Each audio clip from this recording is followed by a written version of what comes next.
In Texas. A lot of calls from Texas today. Go ahead.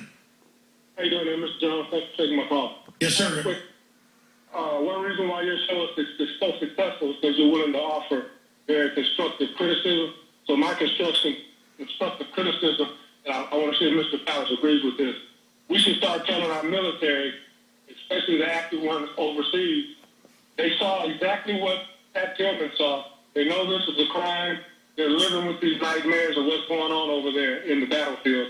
So it's time to start telling them to do what Michael New did, what Tillman did, what Lieutenant Colonel Akins did, and start standing down, not take these orders, just come home and take whatever penalties they're going to get. They may have to go to Leavenworth for a couple of months, whatever, but it's better than repeating the crime of going back overseas until I just got through running back to the phone.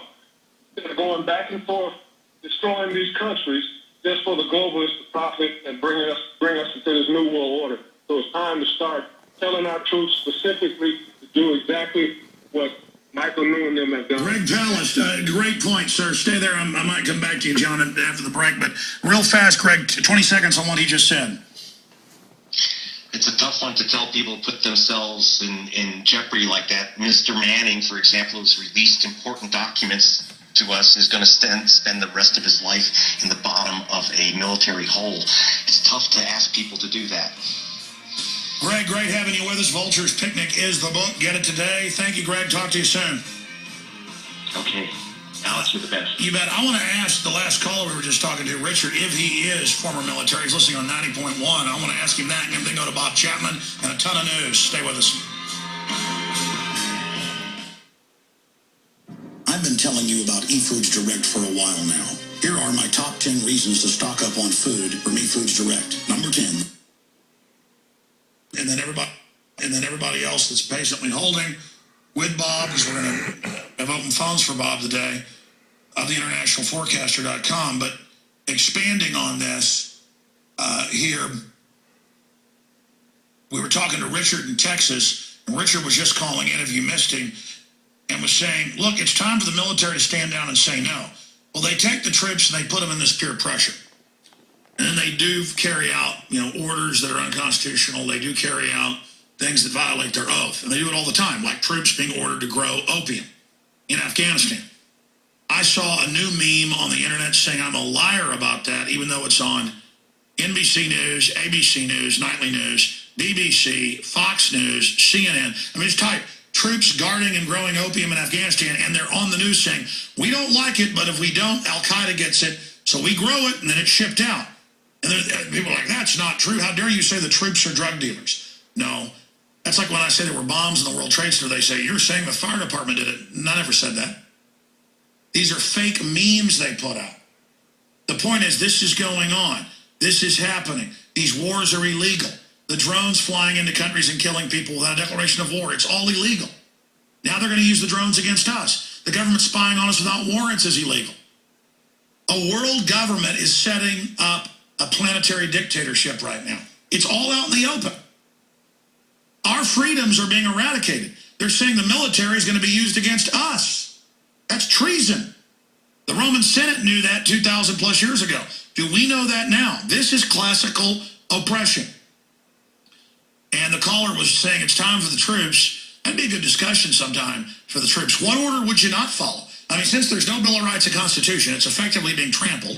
The system's just getting around to now exercising their criminal authority, their power. They are a power, but it's illegitimate. When a serial killer has you tied up, they're the power. They are a power. That's a famous line from the, it's in a movie, but it's actually what was said at the trial. The King of England wouldn't, they were trying for treason, for waging war against the population. They asked him, they said, you don't recognize this court? He says, I recognize it as a power, but not as having jurisdiction over me. I recognize you as a power. And that's really what all of this just comes down to. Foreign megs came in illegitimately. They took over. They're a foreign power. They're openly, ridiculously criminal. They admit they're dictatorial because they have to now. They're just going, okay, it is world government. We are dictatorial. Do what we say or we'll implode the economy. And you do what they say and they implode it further. It's bravada, chutzpah, whatever you want to call it, fueled megalomania. And a lot of times it works because other people just say, well, they're so confident, they must be the boss. So I want to ask that caller that question. Richard, are you former military? Yes, sir. I was out in Bergstrom during the 80s when the Ronald Reagan arms for hostage thing kicked off.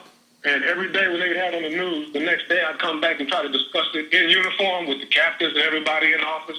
I was in supply, so it was always a full office. And everybody was telling me then, hey, you can't talk about that kind of stuff. You're in the military. But I would continue to talk about it. I never got kicked out.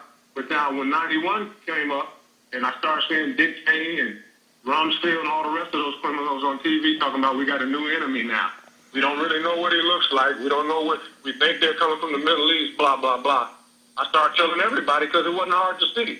They're going to kick off a full-fledged war. And 21 years later, after Doug Roque, you, Joyce Wright, everybody's been telling everybody who's gone over there since, hey, you're going to get sick. You're going to kill a lot of innocent people. Don't go. Don't do it. And look where we're at. So if the military aren't getting the message yet, it's a lose, lose, lose. You're not going to get your death benefits. You're not going to get your babies aren't going to be healthy. You're not ever going to get the nightmares out of your head. So you might as well stand up now. Demand the arrest of those generals like April Duncan did, April Gallup. Yes. Yeah, that's all you got to do. They can't put everybody in prison. You know, I understand what the gentleman just left said, Mr. Palast. Mr. Palast. But if the military men stood up, don't rely on the women because they shouldn't be over there anyway. If they just stood up and stood down, we wouldn't be going through this mess, period. And that's the issue. What if the Germans wouldn't have followed the orders to attack Poland or France? What if that wouldn't have happened? Well, 20 million Germans, 21 million Germans would have died. 21 million. Germany was only like 65 million people. Mainline history says 20 million. What is 20 million out of 60-something million? That's a third. I mean, that was the cost because the men up front wouldn't say no. Hitler got elected as a junior member of the parliament. He got elected running a coalition of like 34%. And nobody stood up to him. Same thing with the communists, same thing. And we know what this looks like.